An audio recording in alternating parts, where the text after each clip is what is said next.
ሔዋን ከአዳም ስለተገኘች ሔዋን ጎደሎ እንደማትባል ክርስቶስ ከመቤታችን ያላባት ሲወለድ ሰው ሲሆን ባህሪው ጎደለበት አያሰኝም። ፍጹም ድንግል ናት ስንል ድንግልናዋ በእናትነት እንዳልጠፋ፣ ፍጹም እናት ናት ስንል እናትነቷ በድንግልና እንዳልተለወጠ፣ ክርስቶስ ፍጹም አምላክ ነው ስንል ሰውነቱ በአምላክነት አልተለወጠም። ርስትን ለመናገር በስጋው ታመመ ለማለት ተዋህደ ይቀድማል። ሩቅ መለኮትን ታመመ እንዳንለው የሚታመምበት የለው። የእግዚአብሔር ባህሪ ርቀት ነው። ምልአት፣ ስፋት፣ አይወሰኔነት፣ አለመመርመር፣ ሁሉን መቻል፣ ካህሌ ሁሉ መሆን፣ ከሁለት አካል አንድ አካል፣ ከሁለት ባህሪ አንድ ባህሪ ብለን የምናስተምረው ትምህርት አለ።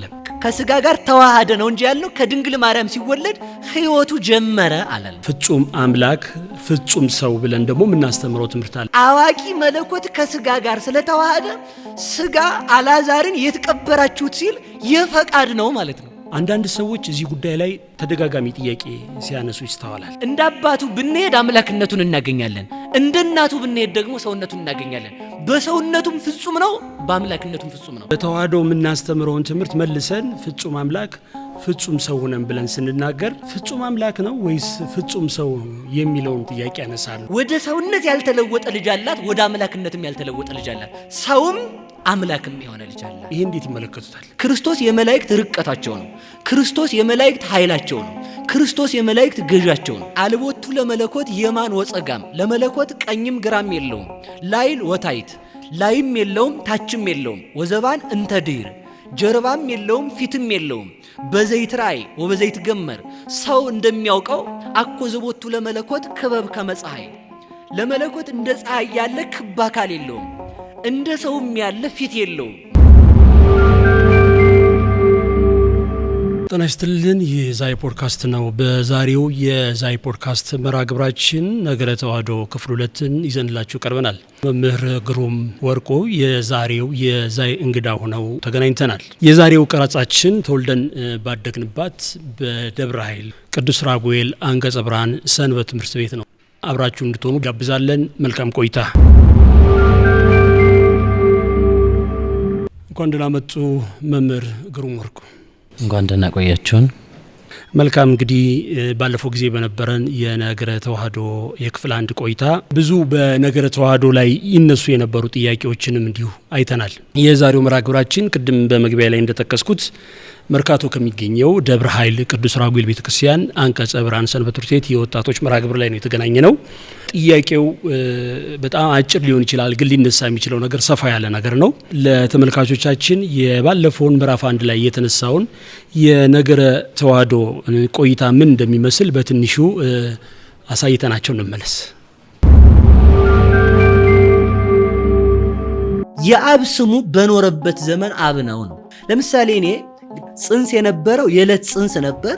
የ6 ወር ሆነ፣ ሕፃን ሆነ፣ ስሙ እየተለወጠ አካሉ እየተለወጠ ሄደ።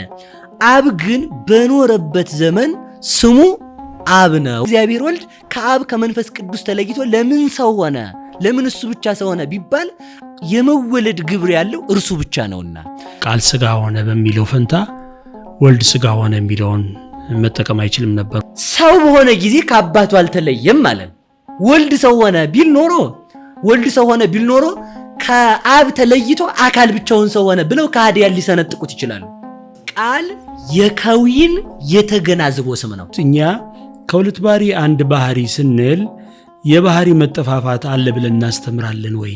ስጋ መለኮትን ወደ ሰውነት ሳይቀይረው መለኮት ደግሞ ስጋን ለውጦ ወደ አምላክነት ሳይወስደው በተአቅቦ አምላክም ሰው ቃል ስጋ ሆነ ጸጋና እውነትንም ተመልቶ በእኛ አደረ በሚለው አረፍተ ነገር ውስጥ ሆነ ብሎ ውላጤን አደረ ብሎ ደግሞ ህድረትን የሚያሳዩ ወይም የሚገልጹ ሐሳቦች ያሉት ይመስላሉ። ሰባ ውላጤ ኮነ ያለውን ይዘው ውላጤ እንዳይሉ ሀደረ ጠበቀ፣ ሀደረ ያለው ሀድረት የሚሉ ሰዎች ደግሞ ኮነ ውላጤ ነው ብለው እንዳይሉ ማን ይጠብቃል? ኮነ ይጠብቃል አሉ። የራቀ እንዲያቀርቡበት በወልድ ዓለምን አቅርቧል ብለናል። በእጅ ሀየ እንደሚያደቁበት የዓለምን ጠላት ዲያብሎስን አድቅቆበታል ብለናል። በእጅ የቀረበን እንዲያርቁበት ዲያብሎስን አርቆበታል እኮ ብለናል። የትንሽ ብላቴና ጸነሰች፣ አጸናሃት፣ አልደነገጠችብህም። ሰማይና ምድር ለማይችሉት ጌታ የ15 ዓመት ብላቴና ማህፀን ውስጥ መቀመጥ ምን መባል ነው? አንድነትን የሚያስረዳ ምክሩ ጥበቡ አይለውም ይላሉ ሊቃውንቱ። ልብ ይጣራል? እስኪ እንጣራ በልብ ሳንነጋገር እንጣራ እንጂ አይሆን። መልካም ተመልሰን መተናል። ሁላችሁም እንደተመለከታችሁት ነገረ ተዋህዶ ክፍል 1 ይሄን ይመስል ነበረ። ዛሬ ደግሞ አንድ 4 ጥያቄዎችን ለመምህር ግሩም ወርቁ እናነሳለን። እስከ መጨረሻው ድረስ አብራችሁን እንድትቆዩ እንጋብዛለን። በድጋሚ መልካም ቆይታ። የመጀመሪያው ጥያቄ አድርጌ የያዝኩት ጉዳይ በነገረ ተዋህዶ ትምህርታችን ላይ ከሁለት አካል አንድ አካል ከሁለት ባህሪ አንድ ባህሪ ብለን የምናስተምረው ትምህርት አለ። አብረን ደግሞ አያይዘን ፍጹም አምላክ ፍጹም ሰው ብለን ደግሞ የምናስተምረው ትምህርት አለና አንዳንድ ሰዎች እዚህ ጉዳይ ላይ ተደጋጋሚ ጥያቄ ሲያነሱ ይስተዋላል። በተዋህዶ የምናስተምረውን ትምህርት መልሰን ፍጹም አምላክ ፍጹም ሰው ሆነን ብለን ስንናገር ፍጹም አምላክ ነው ወይስ ፍጹም ሰው ነው የሚለውን ጥያቄ ያነሳሉ። ይሄ እንዴት ይመለከቱታል? ይስጥልን። በመጀመሪያ በድጋሚ ስለተገናኘን እርሶም ለቤተ ክርስቲያን ካለው ተቀናነት የተነሳ መምህራንን ስለሚጋብዙ በእግዚአብሔር ስም እናመሰግናለን። ሁለተኛ እዚህ ያላችሁ ወጣቶች ሁላችሁንም በእግዚአብሔር ፍጹም ሰላም እንደምን ዋላችሁ ብዬ ሰላምታዬን እሰጣለሁ። ያሰባሰበን እግዚአብሔር የሰራዊት አምላክ ቅዱስ እግዚአብሔር አምላካችን ከባሕርይ አባቱ ከአብ ከባሕርይ ሕይወቱ ከመንፈስ ቅዱስ ጋር ስሙ የተመሰገነ ይሁን። ወደ ነገራችን ስንገባ ፍጹም አምላክ ፍጹም ሰው ማለት ምን ማለት ነው? ፍጹም አምላክ ነው ካልነው ፍጹም ሰው አይደለም ወይ? ፍጹም ሰው ነው ስንል ደግሞ ፍጹም አምላክ ነው ወደ ማለት ሁለቱን ወደ መሰንጠቅ የሚወስድ ጥያቄ ብዙ ጊዜ ይነሳል። የመጀመሪያው አንደኛው የመጀመሪያ ልናየው የፈለኩት አካለ እግዚአብሔር የሚለውን መጽሐፍ ቅዱሳዊ አድርገን ማየት ይጠበቅብናል። ለቤተ ክርስቲያናችን መጽሐፍ ቅዱስ መሰረቷ ነው። መጽሐፍ ቅዱስ ሕይወቷ ነው። መጽሐፍ ቅዱስ አላማዋም ተልእኮዋም ሁሉ ነገሯ መጽሐፍ ቅዱስ ነው። ያለ መጽሐፍ ቅዱስ አንድም ነገር አምጥታ በቃሏ የምትናገረው የለምና ከዛ የተነሳ ለእግዚአብሔር አካል እንዳለው በመጽሐፍ ቅዱስ የተወሰነ ማየት ይጠበቅብናል ብዬ አስባለሁ። ለእግዚአብሔር አካል እንዳለው ስንል ከተዋህዶ በፊት ነው ያወራን ያለ ነው። አሁን ከተዋህዶ በኋላ አይደለም። ከተዋህዶ በኋላ ስጋን ስለነሳ የስጋ አካል አይን እጅ እግር እንዳለ ይታወቃል፣ ሁሉም ሰው የሚያውቀው ስለሆነ እና ከተዋህዶ በፊት እግዚአብሔር አብ፣ እግዚአብሔር ወልድ፣ እግዚአብሔር መንፈስ ቅዱስ አካላውያን ናቸው፣ አካል አላቸው ማለት ነው። እንደዚያ ከሆነ ይህን ሊያስረዳልን የሚችለው ወልድየ ንበር በየማኔ ብሎ መዝሙር 109 ቁጥር 5 ላይ ያለው ይህን ያስረዳልናል። ወልድየ ንበር በየማኔ የፈለግነው አንዳንድ ብቻ ነው የምናነሳው ስለማንተረጉም ምናልባት ምን ሰነጥቅ ሰዎች ተረጋግተን እንድንሰማ በዚያው መልእክቴን አስተላልፋለሁ። አሁን እዚህ ጋር ያያየነ ያለነው ለእግዚአብሔር አይን እንዳለው ጆሮ እንዳለው ግን ያ ደግሞ ያ ሲባል ደግሞ ሰው እንግዲህ የሚያስበው እንደራሱ እንዳያስብ ደግሞ ፈራለሁ። ያ ማለት ምን ማለት ነው? ለእግዚአብሔር ጆሮ አለው ሲባል አሁን ሰው መስማት የሚችለው እዚህ ጆሮው ላይ ብቻ ነው ማለት ነው። ያው በጥቅሻም ይሰማል፣ በአይንም ይሰማል ሰው። ያው አንድን ሰው እንደዚህ ብለው ይመጣል አይደል? ምንድነው ያልኳቸው እናንተ እና ነው ያልኩት ማለት ነው። ስለዚህ በአይንም ይሰማል ማለት ነው። ጆሮ አለው እንደ ሰው ሲባል እግዚአብሔር እንደዚህ ቁጭ ያለ እንደዚህ ቅርጽ ከጥያቄ ምልክት የመሰለ ጆሮ አለው ማለት እንዳልሆነ ግን ሰው መረዳት አለበት የመጀመሪያ ማለት ነው። ስለዚህ ምንድነው አሁን እዚህ ጋር ያያየን ያለ ነው ለእግዚአብሔር ምንድነው ልጄ ሆይ በቀኜ ተቀመጥ ሲል ቀኝ እንዳለው ያስረዳል። ቀኝ እንዳለው እግዚአብሔር ቀኝ ደዊ ከገብራኒ ወላሃኳኒ እጆች ሰሩኝ አበጃጁኝ እንዳለ ቅዱስ ዳዊት እግዚአብሔር እጅ እንዳለው በዚህ እናውቃለን። ሁለተኛ አጠራጠር ያደረግነው ወደ ነገራችን ለመግባት መጽሐፍ ቅዱሳዊ አድርገን እንድናሳይ ፈልጌ ነው። ሁለተኛ ደግሞ መዝሙር 33 ቁጥር 15 ላይ ናሁ አይንቲሁ ለእግዚአብሔር ሀበ ጻድቃኑ እነሆ የእግዚአብሔር አይኖች ወደ ጻድቃን ናቸው ይላል። ወደ ጻድቃን ናቸው የእግዚአብሔር አይኖቹ አይን እንዳለው መጽሐፍ ቅዱስ ተናገረ ማለት ነው። ሶስተኛ ደግሞ ምንድነው የምናየው? አይን እንዳለው ካየን ወእዝኑሂ ሀበ ስለቶሙ እግዚአብሔር ጆሮ እንዳለው የእግዚአብሔር ጆሮ ደግሞ ወደ ልመናቸው ነው ብሎ ተናገረ። ጆሮ አለው እግዚአብሔር ማለት ነው። ጆሮ አለው ስንል ግን መጨረሻ ላይ እናስረዋለን በአንድ ሐሳብ ማለት ነው። ስለዚህ ከዚያ ደግሞ ገጹ ስለ እግዚአብሔር ሀበል ላይ ገብሩኩ አሁን እዚህ ጋር የእግዚአብሔር ፊቱ ወደ ጻድቃን ነው ካለ በኋላ ደግሞ የእግዚአብሔር ፊቱ ደግሞ ወደ ኃጢአተኞች ነው አለ። ምን ማለት ነው የሚለውን ሐሳብ አንድ ሊቅ ናቸውና ኢትዮጵያ ላይ የሆነ ክርክር ተደርጎ አንድ መናፍቅ ተነስቶ የእግዚአብሔር ፊቱ ወዴት ነው እያለ ያስቸግር ጀመር ህዝቡን ማለት ነው። የእግዚአብሔር ፊቱ ወዴት ነው? ወደ ምስራቅ ነው? ወደ ምዕራብ ነው? ወደ ሰሜን ነው? ወደ ደቡብ ነው? ወይንስ ወደ ሌብ፣ ወደ አዜብ፣ ወደ መስ፣ ወደ ባህር ነው? ዓለም ሉል ክብ ስለሆነች ማለት ነው። ቤተክርስቲያን ክብነቷን ነው የምታስተምር፣ አራቱን ማዕዘን ብታስተምር ማለት ነው። እግዚአብሔር ፊቱ ወዴት ነው የሚል ጥያቄ ሲያነሳ አንድ ሊቅ ተነስተው እሳት አበሩ፣ ጧፍ አበሩና የዚህ ጧፍ ፊቱ ወዴት ነው ብሎ ጠየቁት። ወዴትም እንደሆነ አይታወቅም። አሁን እሳት ፊቱ ወዴት ነው? ወደ ላይ ነው እንዳይል ፊት የለውም። የእሳት ፊቱ በአካሉ ምሉ ነው። የእግዚአብሔር ፊቱ ወደ ጻድቃን ፊቱ ወደ ጻድቃን ነው ሲል የጻድቃንን ሰዎች ልመና ለመመለስ ነው። ፊቱ ወደ ክፉዎች ነው፣ ክፉ ወደሚያደርጉት ነው ማለት ደግሞ ምን ማለት ነው? ክፉ በሚሰሩ ሰዎችም ይፈርዳል ማለት ነው እንጂ እግዚአብሔር እንደዚህ ቁጭ ብሎ ወደ ምስራቅ ወደ ምዕራብ የሚዞር አካል የለውም። ከዛ የተነሳ ምንድነው ሊቁ ምን አሉት? የእግዚአብሔር ፊቱ የዚህ እሳት ፊቱ ወዴት ነው ሲሉት ወደ ሁሉም ነው አላቸው። እንደዚያ ከሆነም እንደውም መጽሐፍ ገጹ ስለ እግዚአብሔር አበላ ይገብሩ እኮ ይላልና አንተ ክፉ አድራጊ ስለሆንክ አንተ መፈረድ አለበት፣ በአንተ ላይ ፍርድ ይገባሃል ብለው አስፈርደውበታልና ከዛ የተነሳ እግዚአብሔር ፊት እንዳለው ይናገራል መጽሐፍ ቅዱስ። ሌላው ደግሞ ምንድነው ወግብረ እደዊ ከማንቱ ሰማያት እማንቱ ሰይታጎላ መዝሙር 18 ቁጥር 1 ላይ አቤቱ ጌታ ሆይ ሰማያት የእጆች ስራ ናቸው አለ። እንደውም አመጣ እነሱ ግን ይጠፋሉ፣ አንተ ግን አትጠፋም። ሰማያት የእጆች ስራ ናቸው። በአጭር ቃል እንደ ትርጓሜ ብዙ ያስተረጉማል። ሰማያት የሚላቸው መላእክትን ነው። መላእክት ያንተ ፍጥረታት ናቸው ማለት ነው። ሰማያት የሚላቸው ልዑላኑን ነው። ልዑላኑ አንተ የፈጠርካቸው ናቸው ማለቱ ነው። በሌላም አነጋገር ሰማይ ምድር ያንተ ፍጡር ነው። እነዚያን ምንድነው ወግብረ እደዊ ከማንቱ ሰማያት ሰማያት የእጆች ስራ ናቸው ማለት እጅ ኃይልን እንዲያደርግ ሰማይና ምድር በኃይልህ የመጣ ነው።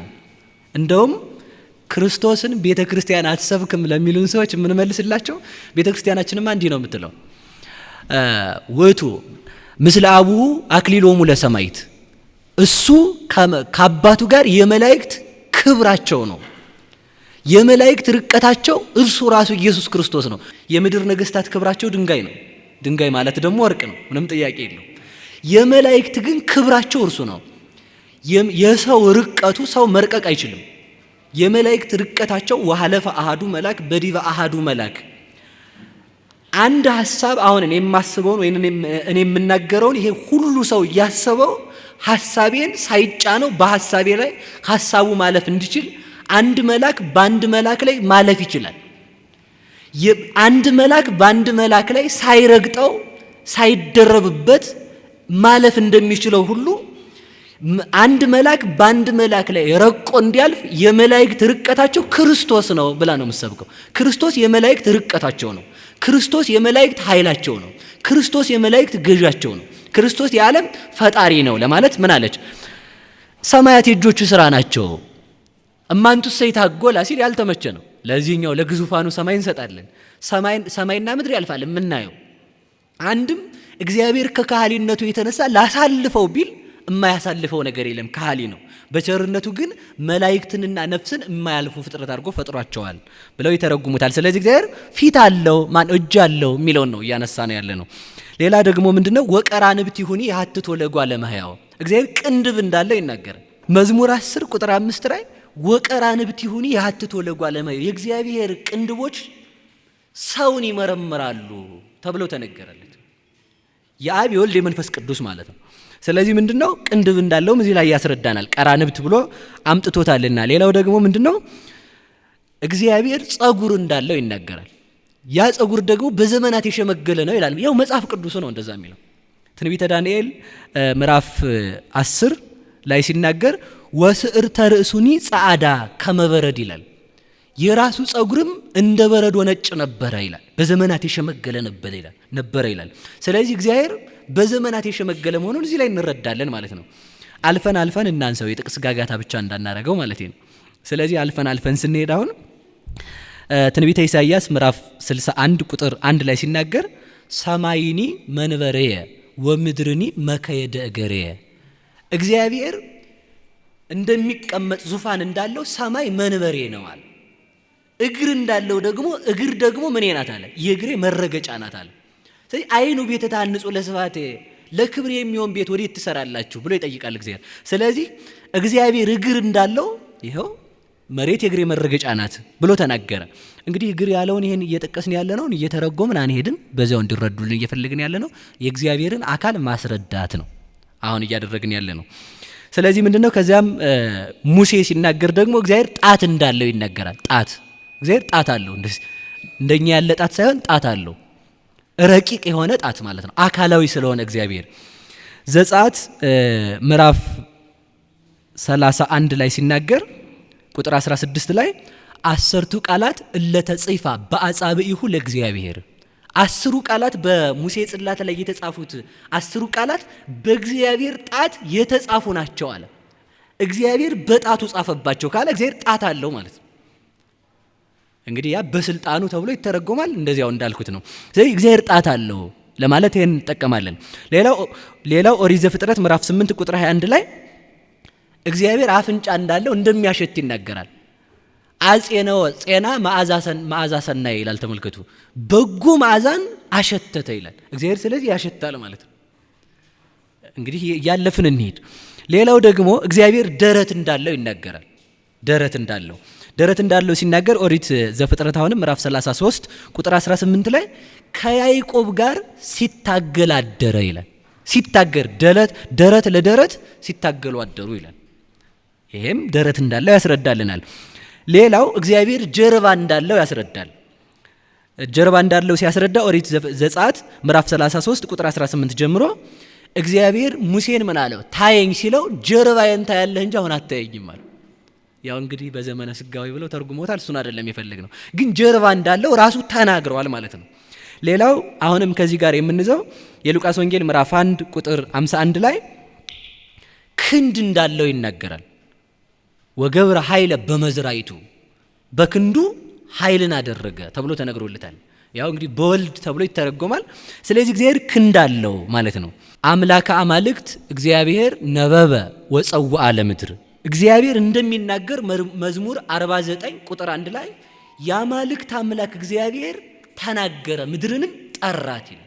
ስለ እግዚአብሔር ይጣራል ማለት ነው። ባጭሩ እግዚአብሔር አካል አለው ስንል ዓይን አለው፣ ጸጉር አለው፣ እጅ አለው፣ ትከሻ አለው። እንደዚህ ስንል እግዚአብሔር ጾታ የለውም።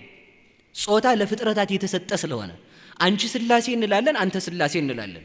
ለስላሴ ጾታ የላቸውም። እንኳን ለስላሴ ለመላእክት ጾታ የላቸውም። የወንድም የሴትም ጾታ የላቸውም። እንኳን ለመላእክት ለሰው ነፍስ የወንድም የሴትም ጾታ የላቸውም። ስለዚህ ምንድነው እግዚአብሔርን ረቂቅ አካል አለው። ያንን አካል አባ ሕርያቆስ ሲናገር ምን ይላል? አልቦቱ ለመለኮት የማን ወጸጋም፣ ለመለኮት ቀኝም ግራም የለውም። ላይል ወታይት፣ ላይም የለውም ታችም የለውም። ወዘባን እንተ ድኅር፣ ጀርባም የለውም ፊትም የለውም። በዘይት ራእይ ወበዘይት ገመር፣ ሰው እንደሚያውቀው አኮ ዘቦቱ ለመለኮት ክበብ ከመፀሐይ፣ ለመለኮት እንደ ፀሐይ ያለ ክብ አካል የለውም፣ እንደ ሰውም ያለ ፊት የለውም። ማለት ከፍጥረታት ሕግ በላይ ነው። አካሉ ረቂቅ ነው። ሰው ሊያውቀው አይችልም ማለት ነው እንጂ እግዚአብሔር ዝርው ነው ማለት አይደለም።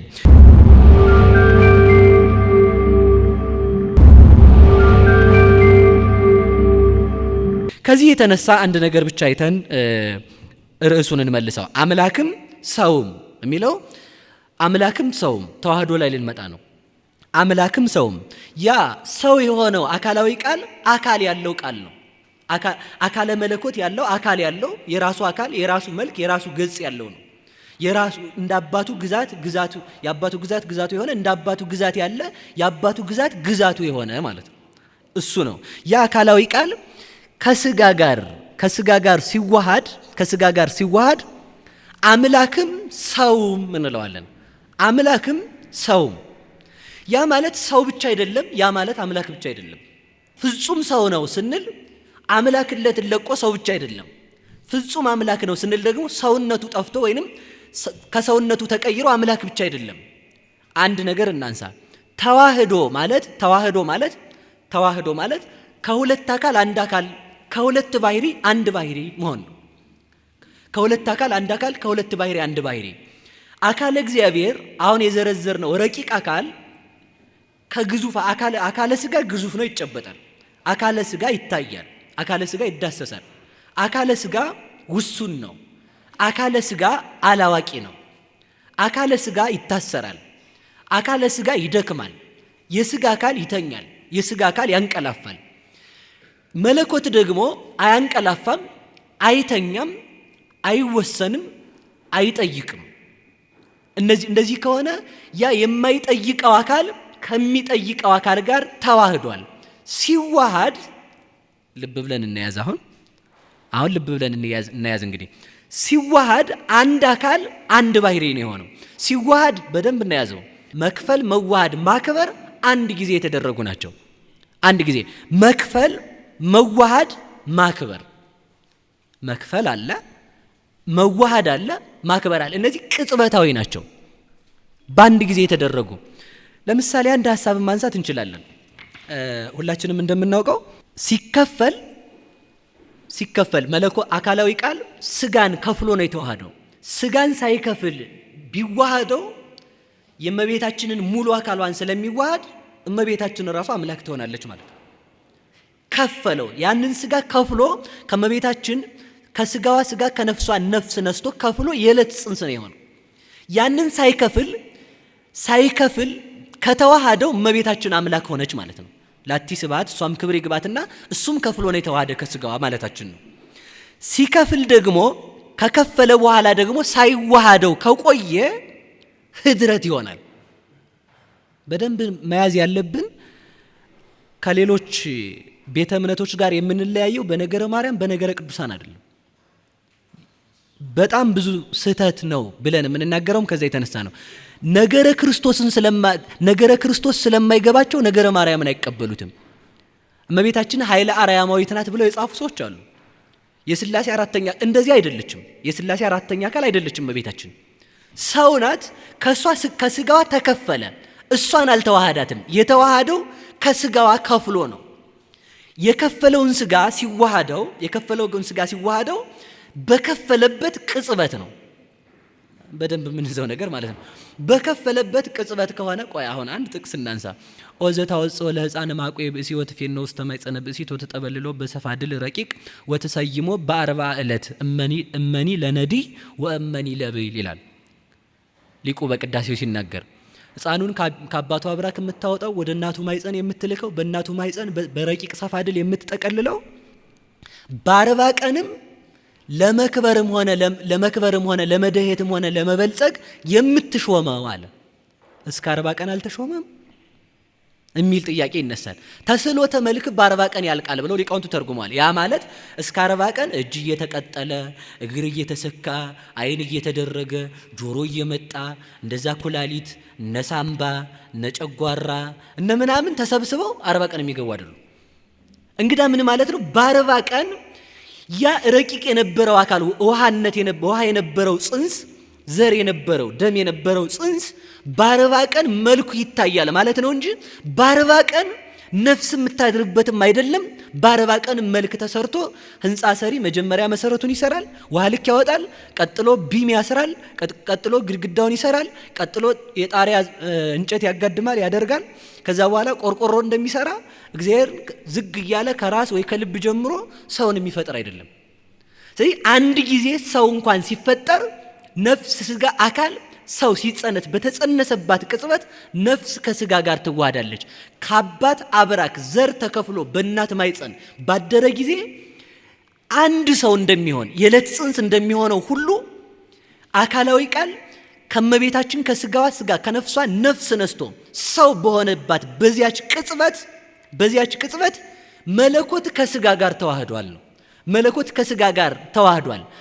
መለኮት ከስጋ ጋር ቆይቶ ከተዋሃደ እስከ 40 ቀን ቆይቶ ከተዋሃደ ህድረት ይሆናል ነው። ህድረት ይሆናል። ለምን ተዋህዶ አይሆንም? ከመለኮት የተለየ ጽንስ የለም። መለኮት ከስጋ ጋር ተዋህዶ በማኅፀነ ማርያም የዕለት ጽንስ ሆኗል እንጂ። ለዚህ ነው አጢፎስ የተባለ አባት በሃይማኖተ አበው ሲናገር ዘይጠበልሎ ለሰማይ በደመና ተጠብለለ ባጽርቅት ይላል። ሊቁም በቅዳሴው ሲናገር በደመና የሚሄድ በኪሩቤል ዙፋን ላይ ያለሱ በሰፋድል በድንግል ማርያም ማኅፀን ተጠቀለለ ይላል። አካላዊ ቃል ያ ምሉ አካል እንደውም ሊናገራል ሰማይ ወምድር ዘኢያገምሮ ይጸበቦ ማኅፀነ ድንግል።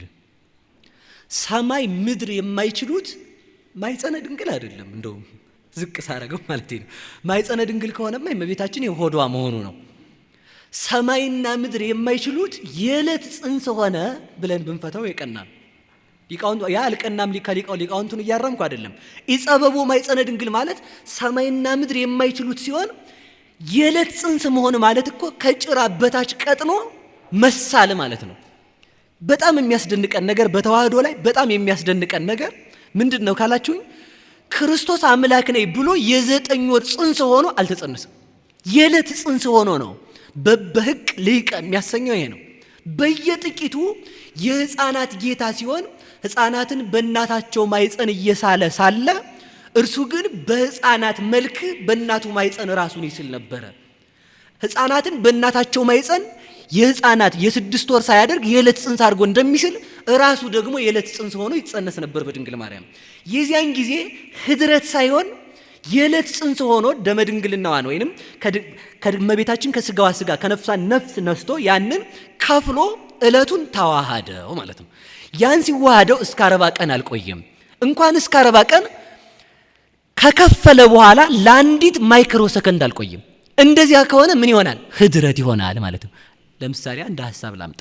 ሰው እሳትን በጫረበት ጊዜ እሳት ይወጣል። እንደው ይሄ ምሳሌ ብዙ ጊዜ ብጠቀመው ሌላ ነው አሁን የምጠቀመው ማለት ነው። ክብሪት ሲጭር ሰው ማን ነው ሊወጣ የሚችለው? 3 ነገር ይገኛል። ብርሃን ይገኛል፣ አካል ይገኛል፣ ሙቀት ይገኛል። እንደዚሁም ሁሉ መለኮት ስጋን ከፍሎ በዚያን ሰዓት ስጋ ተከፍሎ አካላዊ ቃል ሰው በሆነበት ሰዓት ማክበር፣ መዋሃድ፣ ክብር መሆን ተፈጽሟል። መክፈል፣ ማክበር፣ መክበር ለስጋ ማለት ነው። ስለዚህ እነዚህ አንድ ጊዜ የተደረጉ ናቸው። ከፍሎት ከቆየ ምን ሆነ ማለት ነው? ኅድረት ይሆናል። ምክንያቱም የዕለት ጽንስ ሲሆን ተዋህዷል። ተዋህዶት ሳያከብረው ከቆየ ደግሞ ልብ እንበል፣ ተዋህዶት ሳያከብረው ከቆየ ደግሞ ምን ይሆናል? መለኮት ከስጋ ጋር ሳይዋሃድ አስቀድሞ ስጋ ከከበረ ስጋ አስቀድሞ አምላክ ነበር የሚል ጥያቄ ያስነሳል። ስለዚህ ሲከፍለው በዚያችው ቅጽበት ነው፣ ሲያከብረውም በዚያችው ቅጽበት ነው፣ ሲዋሃደውም በዚያችው ቅጽበት ነው። ተዋህዶ ምንላት ይችናት። ከዚህ በኋላ ልብ እንበልና እንስማ። ምሉእ የነበረው አካል ውሱን አካልን ተዋህዶታል። እስኪ አንድ ጥያቄ ላንሳ። አንድ ማለት ነው ክርስቶስ የተዋሃደው የሚራብ ስጋን እንጂ የተራበ ስጋን አይደለም።